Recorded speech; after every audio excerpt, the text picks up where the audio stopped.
Well, good afternoon, everyone. Jen Neesett here, one half of Team Neesett, and I have my tip of the Tuesday for you. Do you have headaches?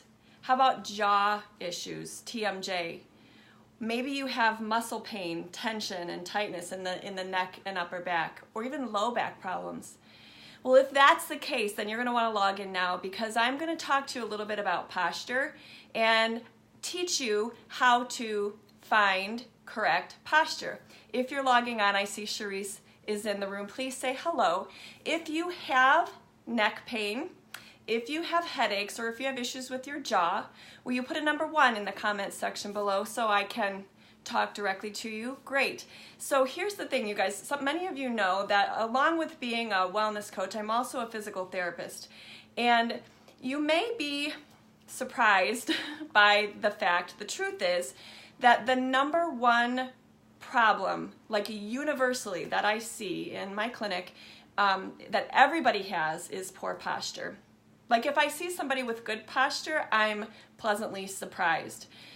People often come to see us as physical therapists for neck pain, headaches, issues with their jaw, lots of musculoskeletal issues. And it almost doesn't matter what the issue is, your posture is related to it. And so I'm going to show you guys how to find correct posture. But what I wanted to just let you know is, you know what, if I changed nothing else for my patients except taught them how to sit with good posture, sleep with good posture, move with good posture, I could help a ton of people and do nothing else for those people. People who come in to see us with pain, they often feel like they ask, why did this happen? Why did this pain start? I didn't do anything. And you may be surprised to hear that your mother was right and sitting with poor posture will set you up for eventually pain and injury. Why? Why? Because we are supposed to line up a certain way to gravity. And I tell my patients that your skeleton, right, is held together by muscles, ligaments, and they all have a place that they want to be. Those muscles have a starting place, an origin and an insertion, and they have a certain length that they want to be in. And when they're not in that right position, they are not able to function correctly. So what I tell people is, you guys, you're wearing those muscles, but you're not using them. In fact, if you're sitting routinely in poor posture, you're putting undue stress and tension on many structures that can contribute to headaches, jaw issues, muscle tension. What happens particularly in the neck is when you have poor posture, the muscles on the front side of your body, so your neck and throat, your chest, your abdominals, all of those front structures are short, and they get short and tight. And all of the muscles on the back side of your body, so all of these muscles up here that everyone comes and says, oh, they feel so tight. Yeah, they're super tight because you have them stretched out. They're lengthened, actually. They're longer than they should be. And when a muscle, again, is either shorter or longer than they should be because you aren't lined up to posture correctly, you're setting yourself up for some of those things that we talked about already. So if I told you that you could reduce your risk of pain and dysfunction by working on your posture, would you believe me?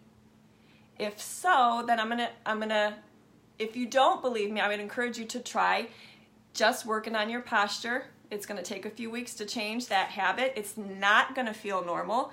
Trust me, when I first show patients where they're supposed to be, it doesn't feel good. People will be like, well, that feels awkward. It does, because it's just not where you're used to being.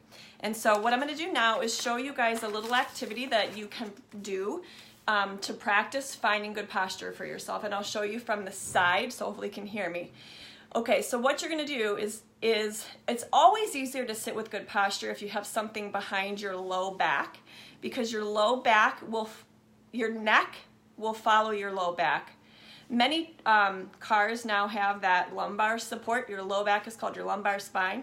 So if you up that lumbar spine in your car, filling that gap will help your head and neck be in a better position, okay? So, but you can sit in good posture. I've been sitting in good posture this whole video with nothing behind your low back. You just have to use your muscles, okay?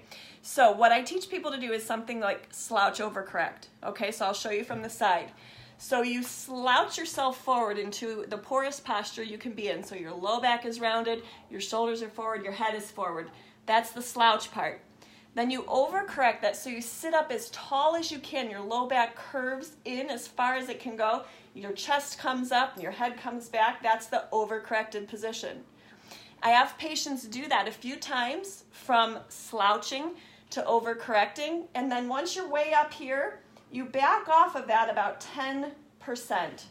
So your ear is over your shoulder, is over your hips, and there is your good posture. Very difficult to sustain that with nothing behind your back. So a small roll, you can purchase a lumbar roll or roll a towel up. That also can go in your low back. So I think my children are needing some attention, but that is a very quick lesson on posture. Hopefully you found that helpful. I challenge you to work on your posture, especially if you struggle with jaw issues, headache, or muscle tension and pain in the upper quarter. It will also help your low back as well. If you found this valuable, will you send me a message or give it a share? If you have specific questions about posture, I'd be happy to hear from you as well. And until next Tuesday, make sure you follow me on Tuesday. I've been sharing my tip of the Tuesdays for you. You guys have a great day. Thanks for watching, Cherise, and I'll talk to you soon.